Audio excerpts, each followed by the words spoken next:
సప్తవర్ణాల సమ్మేళనం హోళీ. మిఠాయిల్లో రారాజు మన ఆలివ్. అకేషన్ ఏదైనా ఆలివ్ మిఠాయిలతోనే. அச்சமில்லை அச்சமில்லை அச்சமென்பதில்லையே இச்சகத்து உள்ளுரெல்லாம் எதிர்த்து நின்று போதினும் அச்சமில்லை அச்சமில்லை అచ్చమెన్బదిల్లయే. భయం లేదు భయం లేదు భయమన్నది లేనే లేదు. ఒక దుర్నీతి దుర్జన లోకమంతయు ఎదురొచ్చిన భయం లేదు భయం లేదు భయమన్నది లేనే లేదు. భయం లేదు కాబట్టే అసలే చీకటి గాఢ అంధకారమైన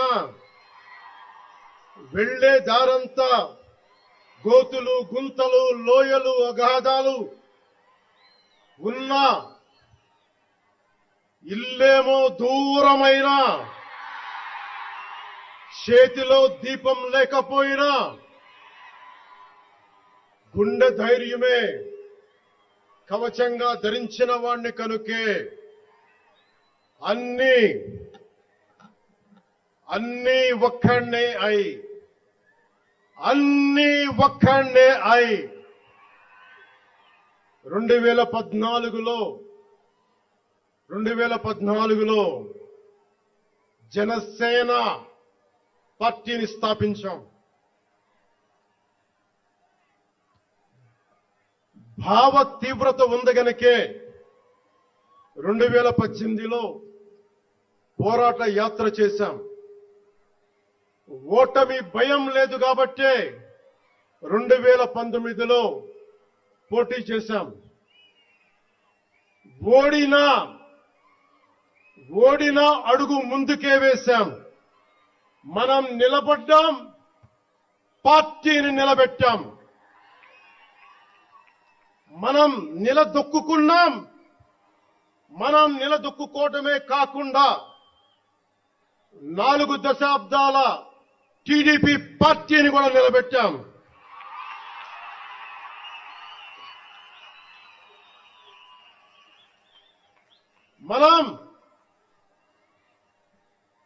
మనం ఓడినప్పుడు 2019లో మీసాలు మెలేశారు, జబ్బలు చరిచారు,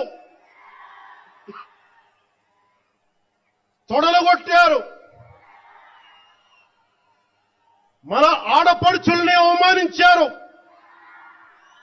ప్రజల్ని నిరంతరం హింసించారు. ఇదే న్యాయం అని మన నాయకులు, మన జన సైనికులు, మన వీర మహిళలు అందరూ అడిగితే,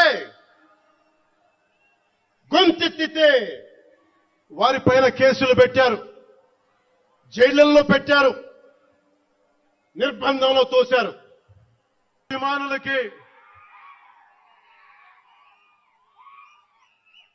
ಕರ್ನಾಟಕದಿಂದ ಈ ಹಬ್ಬಕ್ಕೆ ಆಗಮಿಸಿದ ನನ್ನ ಜನ ಸೈನಿಕರಿಗೆ, ನನ್ನನ್ನು ಪ್ರೀತಿಸುವ ಕರ್ನಾಟಕದ ಜನ ಸೈನಿಕರಿಗೆ హృత్పూర్వక నమస్కారాలు.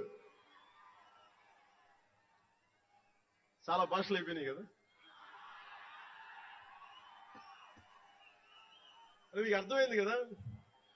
2 భాషలు ఒక్క భాషలా కాదు. భారతదేశానికి కావాల్సింది తమిళనాడుతో సహా we need multiple languages, not just 2. We need multiple languages to keep, not just for the integrity of the country, but also to understand each other, to share love with each other. అందుకనే బహుభాష భారతదేశానికి మంచిది. చెప్తామా? భారత్ మాతాకి జై. బోలో భారత్ మాతాకి.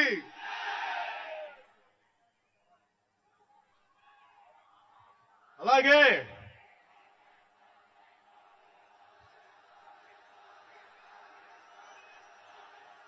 చేద్దాం. చాలు వస్తుంది. ఇందాక స్టేజ్ పైకి వచ్చేటప్పుడు కిందకి వెళ్ళాం. మళ్ళీ సభ ముందు చాలా సినిమాలు ఆపండి. చాలు ఓజీ చాలు. అంటే మీ అందరికీ నేను సినిమాలు ఎందుకు వద్దని చెప్తానంటే, సినిమాలు తక్కువ చేయడం నా ఉద్దేశం కాదు. మీరు ఓజీ సినిమాకి వెళ్ళి జనసేన జిందాబాద్ అని ఎలా అనకూడదు, ఇక్కడికి వచ్చి సినిమా ఎందుకు అనకూడదంటే, ప్రాణాలు తెగించున్నారు ఇక్కడ వాళ్ళందరూ, ఇక్కడ జన సైనికులు. ఎందుకు సినిమా మాట్లాడకూడదు అంటే, 450 మంది పైచీలకు జన సైనికులు సినిమాలను కాదు సిద్ధాంతాలు నమ్మి చనిపోయారు. వారి గౌరవం కోసం.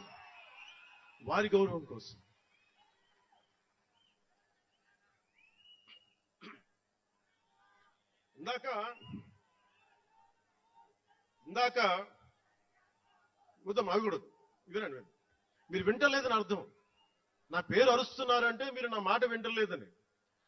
నా మాట వింటే 151 ఉన్న సీట్లు పార్టీ పోయింది. అందుకు నా మాట వినాలి. కూర్చోండి.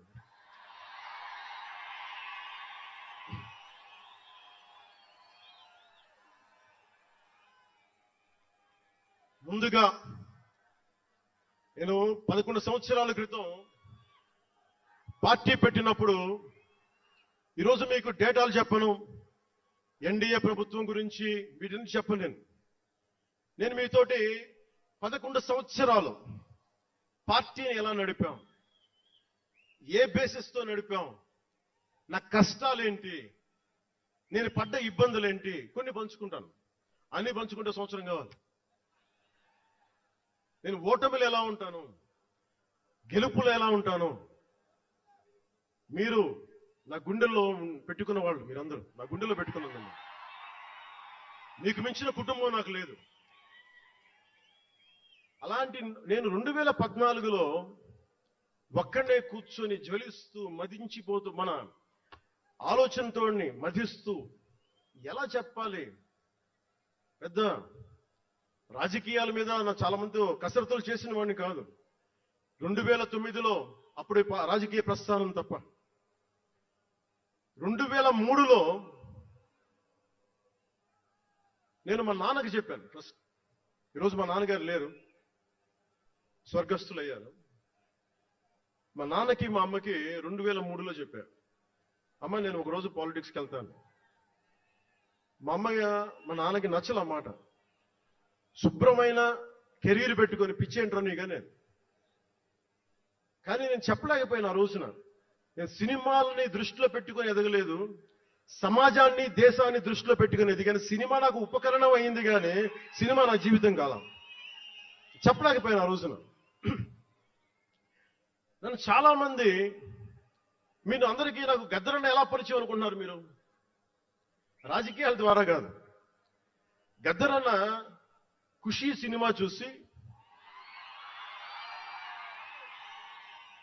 మా అన్నయ్య గారిని పట్టుకొని మా అన్నయ్య గారి దగ్గరికి వచ్చి, మా పెద్దన్నయ్య గారి దగ్గరికి వచ్చి, మీ తమ్ముడిని కలవాల్సిందే నేను. మా అన్నయ్య ఫోన్ చేశాను, అని నేను గద్దర్ గారు కలుస్తారంటాను. నాకు గద్దర్ గారంటే ఇష్టం చిన్నప్పటి నుంచి, మా నాగబాబు గారి దయ వల్ల. సరే కలిస్తే ఆయన ఎంత క్షుణ్ణంగా ఆయన పరిస్థితి చెప్పాడంటే, అది నువ్వు దేశం కోసం సమాజం కోసం ఆలోచించేవాడివి. నీ ఏ మేరా జహా అనే పాటలో నువ్వు భరతమాతని సంఖ్యలలో బంధించి పెట్టావు కదా, నీ భావం నాకు అర్థమైందిరా అన్నాడు. నువ్వంటే నాకు ఇష్టం రా తమ్మి అని చెప్పి ఆ రోజు నుంచి మాకు స్నేహం. అది నాకు అన్నా తమ్ముడ బంధమైంది ఆయన చనిపోయేలో. అలాగే ఈ సినిమాలు ఏంటో, ఈ పాలిటిక్స్ ఏంటో, పార్టీ పెట్టడం ఏంటో అని అనుకుంటే, ఇది అంటే ఇందాక ఎందుకు బయటికి వెళ్ళానంటే ఇవన్నీ ఆలోచిస్తున్నా. ఇదంతా భగవంతుడు మాయ తప్ప నాది కాదు నాకు తెలుసు. అలాంటి జీవితానికి దారి ఏర్పరిచింది, ప్రజా సమస్యలపై నిలబడేలా చేసింది, పార్టీ పెట్టనిచ్చింది నాలోని భావ తీవ్రత. పార్టీ పెట్టనిచ్చింది భావ తీవ్రత. పుస్తక పఠనం, డబ్బులు సంపాదించాక ఖర్చు పెట్టనంటే ఎలా కుదరదో, వద్దనుకున్న ఏదోలా ఖర్చు అయిపోతాయి. అలాగా కొంత జ్ఞానం వచ్చాక, కొంత చదివాక, కొంత చేయగలిగే సత్తా ఉన్నాక నేను ఊరికనే కూర్చుంటా, నేను ఏమి చెయ్యనంటే జీవితం అలా ఉండనివ్వదు. అలాంటి నన్ను ఏదో సాటర్డే సండే షూటింగ్ ప్రాక్టీస్కి వెళ్ళి మెడ్రాస్ రైఫిల్ క్లబ్ లో మార్నింగ్ లయలో కాలేజీలో జాగింగ్ చేసుకొని ఇంటికి వచ్చి పుస్తకాలు చదువుకొని మా వదినకి ఏదైనా అవసరమైతే పనులు చేసి పెట్టి ఇలాంటి నేను సగటు మనిషి, మధ్యతరగతి మనిషి, అంతమించి వేరే పట్ల పనగల్ పార్క్ వెళ్ళి కూరగాయలు తీసుకురావడం, వంకాయ ఎంత, తక్కాలి ఎంత, అంటే మన ఉల్లిపాయలు వంకాయలు ఎంత అని ఇట్లాంటివి తీసుకొచ్చేవాడిని. నెల్లూరులో పెద్ద బజార్ వచ్చాం, మన పెద్ద బజార్ చిన్న బజార్కి వెళ్ళి ఇంటికి కావాల్సిన సామాన్లు తీసుకొచ్చేవాడిని.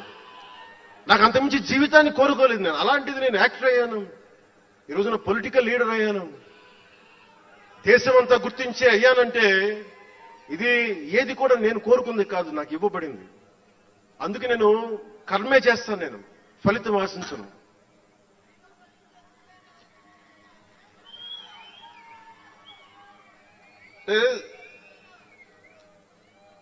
అది ఎలా ఉంటదంటే, అది ఇవన్నీ ఎందుకు చెప్తున్నానంటే, సగటు మనిషి చాలా భయాల మధ్య, చాలా బాధ్యతల మధ్య జీవితాన్ని కొనసాగించాలి. ఒక మాట అంటే ఎక్కువ, ఒక మాట అంటే తక్కువ, చాలా సన్నని గీతల మధ్య బతకాలి. ఒకలాగా చెప్పాలంటే అరిటాకు లాంటి జీవితం. అరిటాకు ఉంది కదా అని జీవితం వడ్డించిన విస్తర అవ్వదు. చిన్నపాటి ముళ్ళు తగిలినా మొత్తానికి చిరుగుపోతాయి. అలాంటి కోట్లాది సగటు మనుషుల ప్రభావితం చేసే సినిమా కానీ, కోట్లాది మందిని ప్రభావితం చేసే రాజకీయాలు కానీ నాకు చాలా బాధ్యతనిచ్చాయి. సినిమాలో ఎంత చెప్తే మంచిది, ఎంత చెప్తే మంచిది కాదని ఆలోచించి చేసేవాడిని. ఒక దేశభక్తి పాట పెడితే మంచిదా, ఒక క్లబ్ డాన్స్ పెడితే మంచిదా, ఈ రెండు ఆలోచించి దేశభక్తికి వెళ్ళాను. అందుకే ఏం మేరా జేహానే పెట్టాను తప్ప ఓ మై డార్లింగ్ అని పెట్టలా. అంటే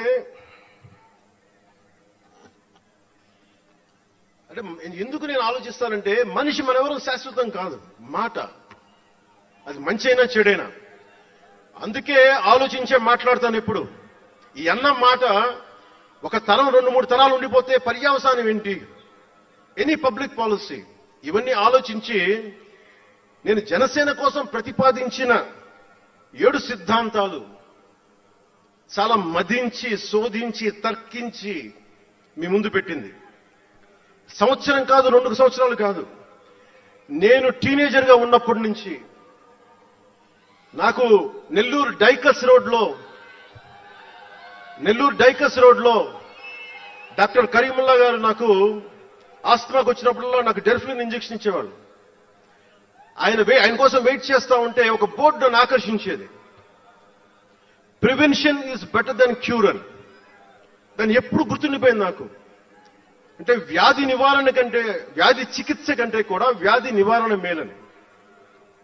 అందరూ చాలా మంది అనుకుంటారు కదా, ఎందుకు నాకు చెగువెరా ఇష్టం అంటే అది కమ్యూనిజమో మావోయిజం వల్ల కాదు. ఒకడు డాక్టర్ అయ్యండి, శారీరక రుగ్మతలు వస్తే బాగు చేసే డాక్టరు సమాజానికి పట్టే రుగ్మతలను ఎవడు బాగు చేస్తాడు అని చెప్పి డాక్టర్ వృత్తి వదిలి విప్లవకారుడయ్యాడు చూసారా, ఆ భావన నాకు ఇష్టం చెగువెరాలో. అంతేగాని అతను మావోయిస్టు కమ్యూనిస్టు అని కాదు, గెరిల్లా అని కాదు. ఆ మానవీయ కోణం నాకు నచ్చి నేను ఇష్టపడ్డాను చెగువెరా.